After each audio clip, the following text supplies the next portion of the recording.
ہم نے اپنی آنکھوں سے دیکھا سب دوست، عبرت کی جگہ ہے، یہ عبرت کا مقام ہے۔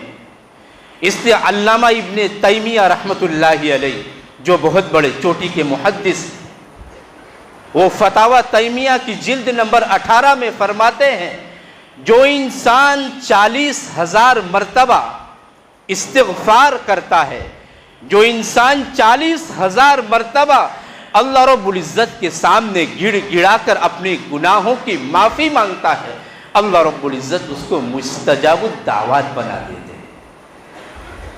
اب حضرت فرماتے ہیں 40,000 مرتبہ استغفار چاہے تو وہ ایک دن میں کرے، چاہے تو وہ 2 دن میں کرے، چاہے تو وہ 3 دن میں کرے، چاہے تو وہ 40 دن میں کرے، اور استغفار بھی کوئی بڑا پڑھے یا استغفر اللہ پڑھے، قبول کرنے والی ذات اللہ رب العزت کی ہے۔ آنسو کا ایک گرم قطرہ، حضرت مولانا تقی عثمانی دامت برکاتہ فرماتے ہیں آنسو کا ایک گرم قطرہ انسان کی زندگی کے سارے گناہوں کو پاک صاف کر دیتا ہے۔ تو ایک مرتبہ استغفر اللہ دل کے ساتھ پڑھیں گے تو کیا اللہ رب العزت کی رحمت جوش میں نہیں آئے؟ ضرور جوش میں آئے۔ اللہ تعالیٰ فرماتے ہیں ان رحمتی وسعت کل شیء، کہ میری رحمت ہر چیز پر وسیع ہے، میری محنت ہر چیز پر وسیع ہے، اور میری برکت، میرا فضل اور میرا کرم ہر چیز پر وسیع ہے۔ میرے کرم، میرے فضل اور میری رحمت کا کوئی مقابلہ نہیں کر سکتا۔ چاہے تم ایک مرتبہ ایک دن میں پڑھو، 2 دن میں پڑھو، 40 دن میں پڑھو، کثرت سے استغفار کرو میرے دوستو، اپنے گناہوں کی کثرت سے معافی مانگو، اللہ رب العزت کے سامنے گڑ گڑا کر معافی مانگو، وہ اللہ ہمیں پلک جھپک میں معاف کرنے کے لیے تیار ہے۔ قرآن کریم میں اللہ رب العزت نے صاف ارشاد فرمایا ان ربی لسمیع الدعاء ان ربی قریب مجیب، کہ میں تو تمہاری شہرت سے بھی بالکل قریب ہوں، اور میں تمہاری دعاؤں کو سننے والا ہوں، اور میں تمہاری دعاؤں پر تمہاری آمین کہہ کر فرشتوں کے ذریعے تمہاری حاجت کو پوری کروانے والا ہوں۔ تم دعا تو مانگ کے دیکھو میرے دوستو، اس لیے استغفار کریں، اللہ رب العزت کا ڈر اپنے دلوں میں پیدا کرے، اللہ رب العزت کا ڈر اپنے دلوں میں پیدا کرے، نبی کی سنتوں کا عشق دلوں میں اتارے، نبی کی سنتوں سے محبت کرے اور نبی پر درود پڑھے، جس طرح دوستو نبی صلی اللہ علیہ وسلم کی ساری سنتیں اور زندگی مبارک کو سامنے رکھ کر درود پاک پڑھے، انشاءاللہ تعالی آپ کے دل میں عشق نبی آتا جائے گا، آپ کے دل کے اندر عشق نبی آتا جائے گا، ایک دن اللہ رب العزت آپ کو سچا پکا عاشق رسول بنا دے گا۔ جو ہمارے اکابرین گزرے ہیں میرے دوستو، جو اکابرین گزرے ہیں ان کی تاریخ ہم پڑھ کے دیکھیں کہ انہوں نے اللہ کی محبت دل میں کیسے پیدا کی، رسول کی محبت دل میں کیسے پیدا کی۔ 70 ہزار مرتبہ استغفار کرتے تھے، اللہ کے چہیتے بندے تھے، محبوب بندے تھے، نمازیں تلاوت پوری رات آہو زاری میں سجدے کی حالت میں گزار دیتے تھے، مگر 70 ہزار مرتبہ استغفار کرتے تھے۔ آج ہمیں دعا مانگنے کا وقت نہیں۔ حدیث پاک میں آتا ہے، حضرت انس بن مالک کی روایت ہے، رسول اللہ صلی اللہ علیہ وسلم سے پوچھا گیا یا رسول اللہ دعائیں کب قبول ہوتی ہے؟ اللہ کے رسول صلی اللہ علیہ وسلم نے فرمایا رات کے آخری حصے میں، یعنی تہجد کے وقت میں، اور ہر فرض نماز کے بعد دعائیں قبول کی جاتی ہیں۔ اس لیے ہر نماز کے بعد 5 منٹ 10 منٹ اللہ رب العزت کے سامنے دعائیں مانگے، چاہے تو بیٹھ کر مانگے، چاہے تو سجدے کی حالت میں مانگے۔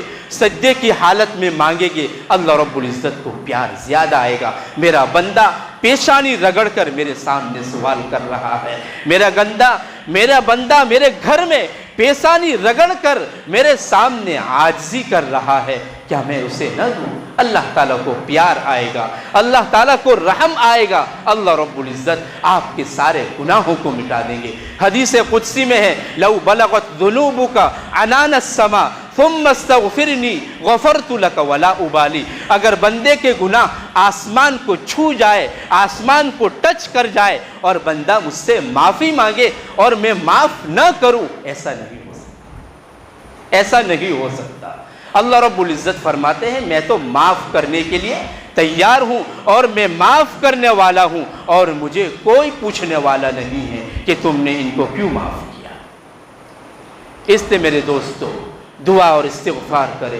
جو ہمارے بھائی اور بچے شہید ہوئے ہیں، جو لوگ شہید ہوئے ہیں، ہمارا اخلاقی فریضہ بنتا ہے کہ ہم ان کے لیے دعائیں کریں، دعائیں مغفرت کریں، اور جو بچے یتیم ہوئے ہیں اللہ رب العزت سے دعا کرے کہ اللہ رب العزت ان کی کفالت کا بہترین انتظام فرمائے۔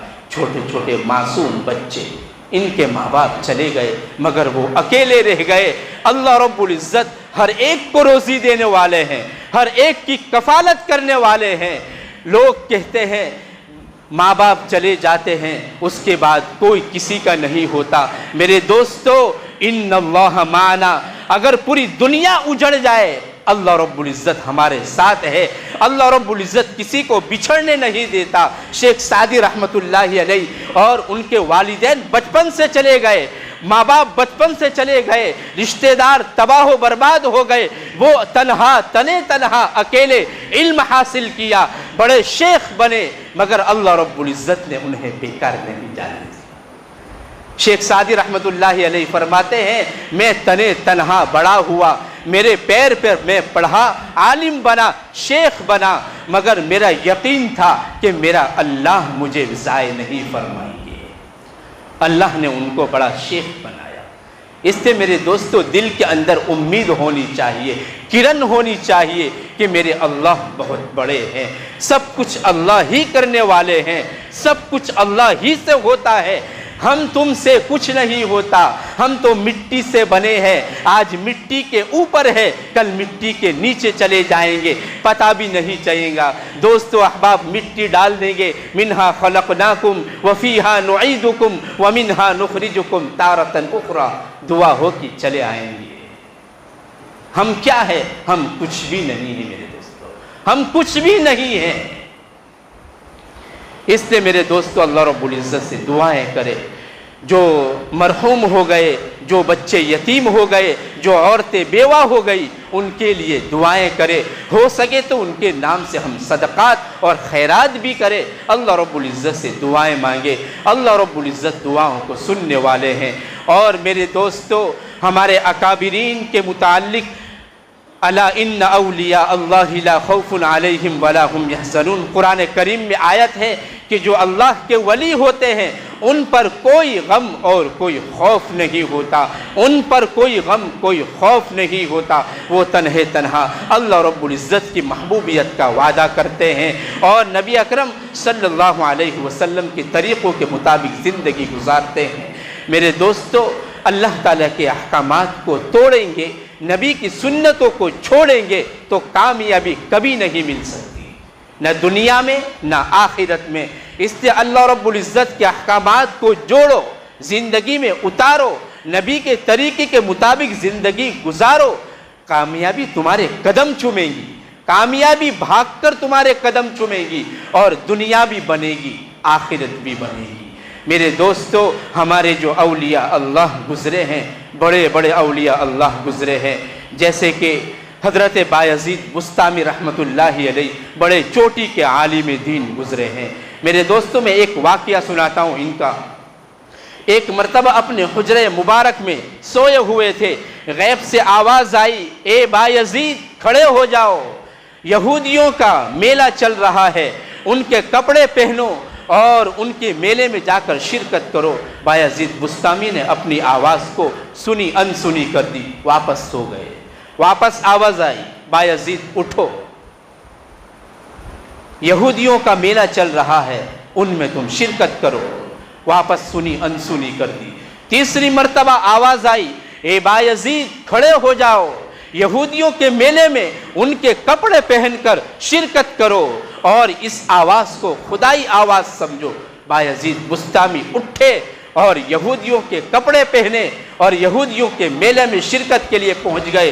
یہودیوں کا جم غفیر لگا ہوا تھا، بہت بڑا مجمع تھا، لا تعداد لوگ تھے، ہزاروں لاکھوں کی تعداد میں لوگ تھے۔ ان کا ایک پادری اسٹیج پر ان کو نصیحت کرتا تھا، ان کو کہتا تھا ہمارا مذہب ایسا ہے، ہمارے عقائد ایسے ہیں، ہم تو ایسے ہیں۔ جب بایزید بسطامی مجمع میں گئے اور بیٹھے، پادری کی زبان چپک گئی۔ اس پادری نے کہا، یہودیوں کا بڑا سردار تھا، اس نے کہا کہ مجمع کے اندر ایک محمدی شخص ہے، جہاں تک وہ کھڑے نہیں ہوں گے وہاں تک میں اپنی اسپیچ اور تقریر شروع نہیں کروں گا۔ اعلان ہوا مجمع میں، کون محمدی ہے؟ کھڑے ہو جاؤ۔ بایزید بسطامی اپنے اخلاق کریمانہ کے ذریعے گردن جھکاتے ہوئے کھڑے ہوئے، عمامہ سر پر پہنا ہے۔ پادری نے کہا کہ اے بایزید تو محمدی ہے۔ بایزید بسطامی نے کہا الحمدللہ، بچپن سے محمدی ہوں، ابھی بھی محمدی ہوں، اور انشاءاللہ تعالی محمدی کا لقب کو لے کر قبر میں جاؤں گا۔ اس پادری نے کہا تم نے ہمارے مجمع میں شرکت کی ہے، اس کی آپ کو ہم ایسے نہیں چھوڑیں گے، میں آپ سے کچھ سوال کرتا ہوں، اس کے جواب آپ کو دینا پڑیں گے، اس کے بعد ہم آپ کو چھوڑیں گے، ویسے ویسے ہم نہیں چھوڑیں گے۔ بایزید بسطامی فرماتے ہیں ٹھیک ہے، سوال کرو، میں جواب دینے کے لیے تیار ہوں۔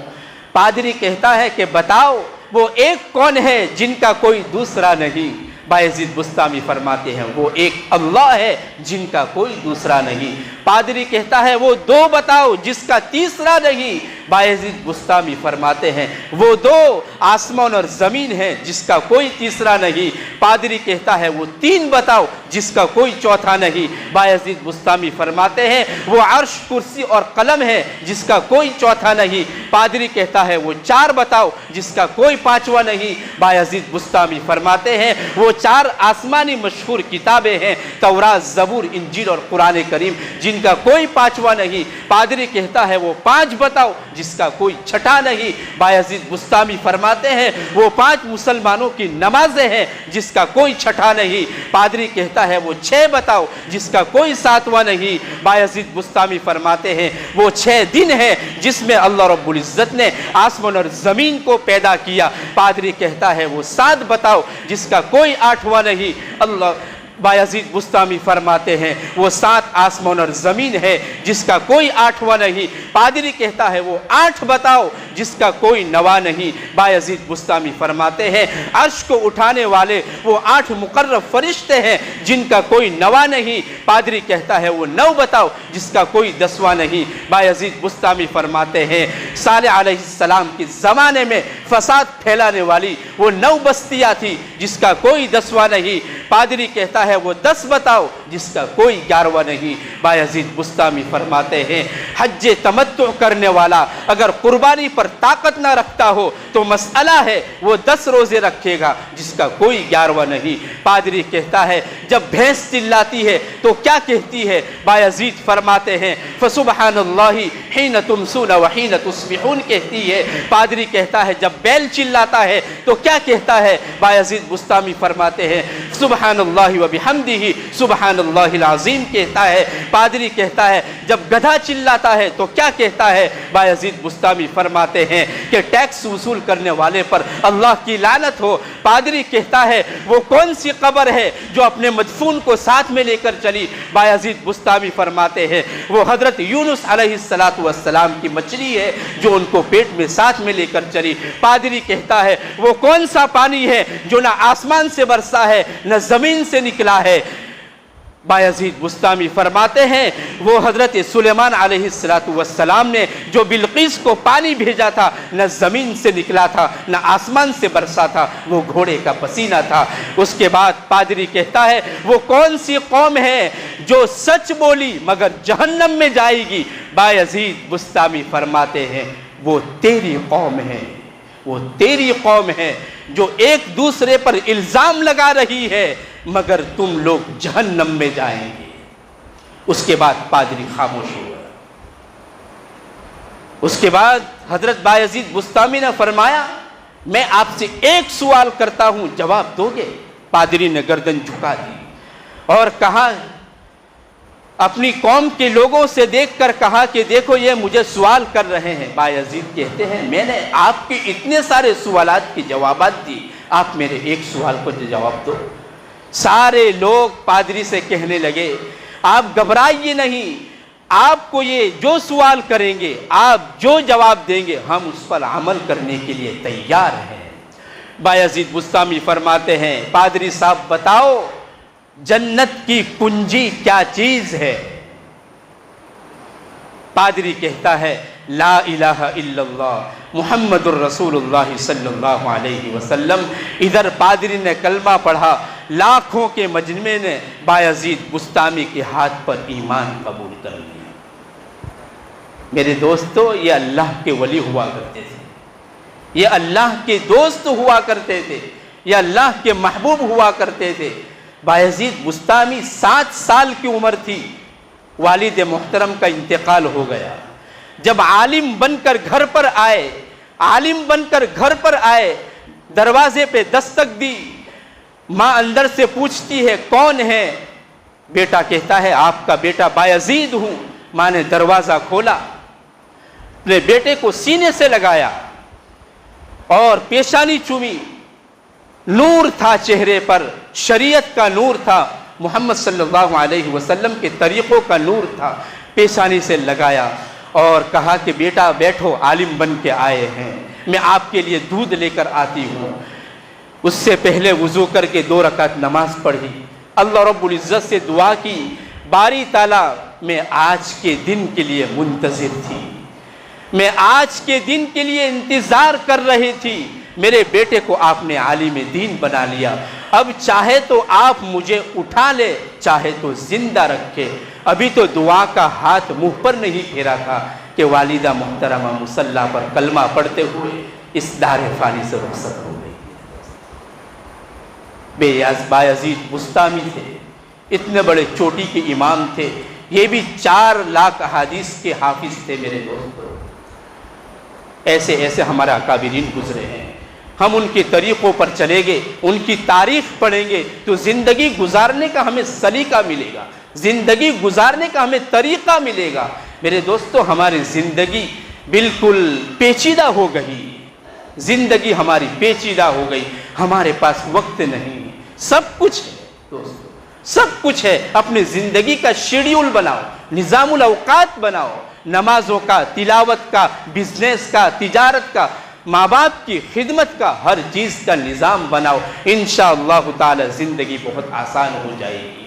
میرے دوستو، وقت ہو گیا ہے، اللہ رب العزت سے دعا کرے، اللہ رب العزت ہم تمام کو کہنے سننے سے زیادہ عمل کی توفیق عطا فرمائے۔ این دعا ازمن و از جملہ جہاں آمین بعد، وآخر دعوانا ان الحمدللہ رب العالمین۔